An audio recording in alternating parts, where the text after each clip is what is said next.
سلام، صبح خسته نباشی. سلامت باشی. اول ابتدا خودم میشه به دوستا معرفی بکنی.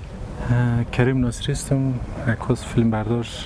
فعلا فیلم بردار هستم در ریاست فون فیلم. خب کدام فیلم است که شما فیلم برداری میکنی فعلا؟ فعلا فیلم است به نام آینه است. خب محمد علم فیضی است. خب موسیقی فیلم کوتاه است. فیلم بردار هم هستم. قبلا فیلم هم ساختین شما؟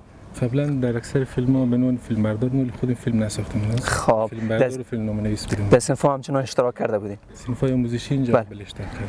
چقدر برات مفید تمام شد که بتونی از این چیزهایی که استاد برای شما گفت تدریس کرد امروز استفاده بکنی؟ خب طبیعیه وقتی که یک کارگردان یک فیلم بردار در جریان کار زیاد باشه، کار عملی زیاد کرده باشه، دانش او بیشتر از کلگی است. تو استادایی که برای ما اینجا درس دادن آدمای خیلی فوق‌العاده با تجربه بودن، خصوصا آقای مزرویی که ما فیلم برداری پیششان مدت یک هفته رو خواندیم. دیگه واقعا چیزایی که از آقای مزرویی یاد گرفتیم خیلی به درد ما میخوره و کار عملی دمی چند روز که فیلمای کوتاه میسازیم خود آقای مزرویی هم که ما هستن راهنمایی میکنه، خیلی مفید است برام. خب تا فعلا چند فیلم در این جشنواره شما فیلم برداری کردین یا فیلم اولتون است؟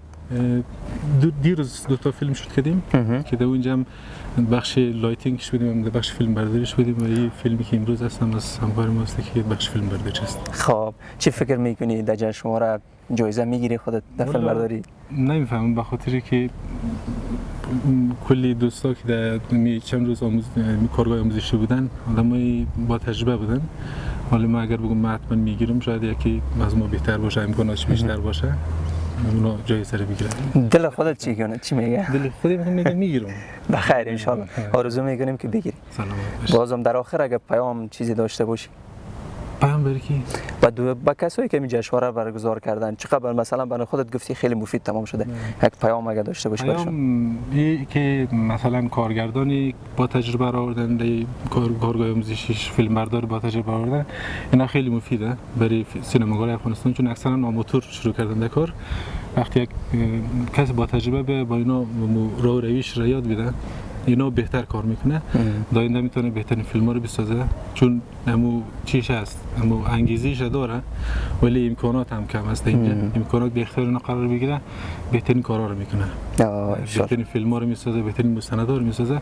به شرطی که کسایی که درس هستن جشنواره ها رو برگزار میکنه به روی امضی برنامه کار کنه، نفرای با تجربه رو بیاره، مثلا اینطور کارگاه آموزشی دایر کنه، میشه که بهترین کارا رو انجام بده. تشکر. مزاحمتان نمیشه.